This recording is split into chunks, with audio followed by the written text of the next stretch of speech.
Indian team காமிச்சாங்க இதுதான் cricket இப்படிதான் ஆடணும், இதுதான் எங்க standard of cricket, this is the brand of cricket we are playing. 18 for 2 or 10 for Virat Kohli, Rohit Sharma out ஆயும் இந்த மாதிரி ஒரு பிட்ச்ல வந்து ஒரு டீம் சேஸ் பண்றாங்கன்னா பெரிய விஷயம் தான். and they have definitely made a statement.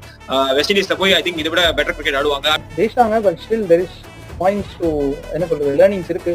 அந்த லேர்னிங்ஸ்லாம் கரெக்டா பண்ணிட்டாங்கன்னா சூப்பர் 8ல இதுவா இருக்கும். எனக்கும் ஆக்சுவலா ஒரு ஆப்டிமிஸ்டிக் இந்தியன் வேணா வந்துட்டு they won comprehensively அப்படின்னு சொல்லணும் தான் ஆச்சு. பட் ஸ்டில் அந்த top order collapse and middle order கொஞ்சம் கயோஸா தான் இருக்கு. எனக்கு தெரிஞ்சு ஸ்கையை வந்துட்டு என்னால நம்ப முடியல. இந்த மேட்ச் விக்கெட் அடிச்சிட்டாரு, அடுத்த மேட்ச் இதே ஒரு இதை கண்டினியூ பண்ணுவாரா, நல்லா கொண்டு போறா அப்படின்னு கேட்டா தெரியல எனக்கு. பட் அது ஒண்ணு மட்டும் தான் வரையும் செய்யும். ஏன்னா பவுலிங் பக்கா, பவுலிங் வந்துட்டு பிடிச்சி வந்தாங்க. இன்னைக்கு பும்ரா டே இல்லைனா எப்படியும் நெயில் வெயிட்டிங் அப்படி போகணும்னு பார்த்தா அந்த சென்னை கொண்டு டைலாக் ஞாபகம் தெரியும். ஈஸியா வின் பண்ற மேட்ச் கடைசி வரைக்கும் கொண்டு போயிட்டு ஜெயிப்பாங்களா தோப்பாங்களா எடுத்து போயிட்டு வின் பண்ணுவாங்கன்னு சொன்னார் அவர் சலூன் கணக்காரு.